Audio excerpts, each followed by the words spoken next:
મિત્રો આજે આપણે બેક્ટેરિયાનું મલ્ટિપ્લિકેશન કરશું।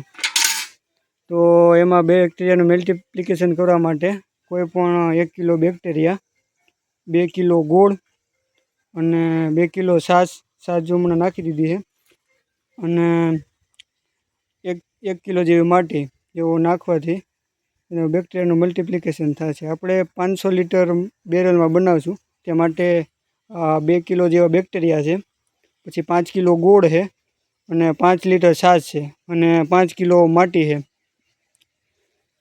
જેને આપણે મલ્ટિપ્લિકેશન કરશું। જો મલ્ટિપ્લિકેશન કરવાથી ઓછા બેક્ટેરિયા આપણે વધારે એરિયામાં એનો યુઝ કરી શકીએ। કેમ કે 1 કિલો બેક્ટેરિયા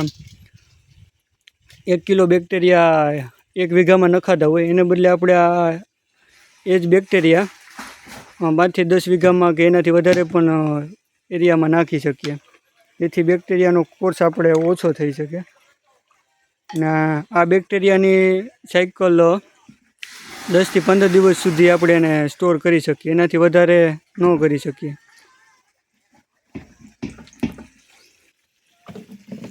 જો આ 500 લીટરના બેરલની અંદર આ બધું નાખી દીધું છે, ગોળ, ખાટી છાશ, માટી, અને હવે આખું બેરલ ભરી લેશું।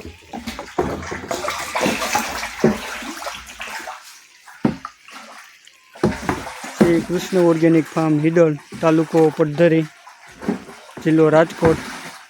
વધુ માહિતી માટે કોન્ટેક નંબર નોંધી લેજો 81 40 60 28 33।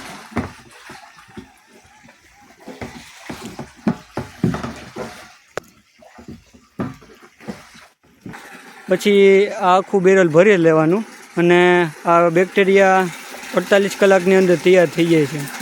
ત્યારબાદ તમે ડ્રેન્ચિંગ, ડ્રીપમાં અથવા વહેતા પાણીની અંદર એનો ઉપયોગ કરી શકો છો। અને આને અવશ્ય છાયાવાળી જગ્યાએ જ રાખવાનું, તડકે નહીં રાખવાનું, એની ખેડૂત મિત્રોએ કાળજી રહેવી।